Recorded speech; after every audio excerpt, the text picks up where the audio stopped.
தினமுமே என்னடா side dish பண்ணுறதுன்னு உங்களுக்கு ரொம்ப கன்ஃபியூஷனாக இருக்கா? மறக்காமல் இந்த பூண்டு ஊறுகாவை செஞ்சு வச்சுக்கோங்க. இனி சைட் டிஷ் பண்ணுற வேலையே இருக்காது. இந்த பூண்டு ஊறுகாய் செய்கிறதுக்கு முதல்ல நான் கடுகும் வெந்தயமும் நல்லா ஃப்ரை பண்ணி எடுத்து வச்சுக்க போகிறேன்.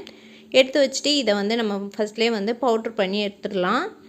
அதுக்கப்புறமா அதே கடாயில் நான் எண்ணெய் சேர்த்துட்டு பூண்டை நல்லா ஃப்ரை பண்ணி எடுத்துக்கலாம். இது நல்லா கோல்டன் ப்ரௌன் அளவுக்கு நல்லா வதக்கிக்கணும். அதுக்கப்புறமா இந்த பூண்டு ஊறுகாய்க்கு தேவையான மிளகாத்தூளுக்கு காஞ்ச மிளகாவை நல்லா வறுத்து பவுட்ரு பண்ணி வச்சிடலாம். நான் பூண்டு ஊறுகாய்க்கு இப்போ ஒரு கடாயில் எண்ணெய் சேர்த்துட்டு கடுகு தாளிச்சிட்டு அரைச்சி வச்சுருக்க பூண்டை சேர்த்துக்கிறேன். இது கூடயே வதக்கி வச்சுருக்க முழு பூண்டையும் கொஞ்சமாக இதில் சேர்த்துக்கலாம். சேர்த்துட்டு நல்லா வதக்கி விட்டுக்கோங்க. அதுக்கப்புறமா இந்த பூண்டுக்கு ஊறுகாய்க்கு தேவையான அளவு உப்பு மஞ்சத்தூளும் சேர்த்துக்க போகிறோம். இதை சேர்த்துட்டு நல்லா வதக்கி விட்டுக்கணும். இது நல்லா வதங்கி வர ஸ்டேஜில் நம்ம அரைச்சி வச்சுருக்க மிளகாத்தூளையும் இதில் நம்ம சேர்த்துக்க போகிறோம்.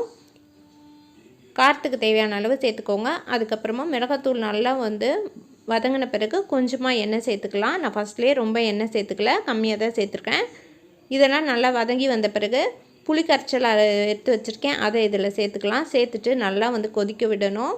புளி தண்ணியோட பச்சை வாசனைலாம் போயிடணும். அதே மாதிரியே அந்த தண்ணி ஈரப்பதம்லாம் இருக்கக்கூடாது. அந்தளவுக்கு நல்லா கொதிக்க விடுங்க. சிம்மில் வச்சு கொதிக்க விடுங்க.